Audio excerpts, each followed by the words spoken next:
ধন্যবাদ জানাচ্ছি। অতীত কাল থেকে আমরা দেখে এসেছি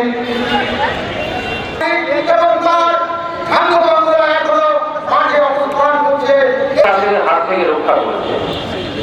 নতুন বাংলাদেশ আমাদেরকে উপহার দিয়েছে, তাদেরকে অভিনন্দন।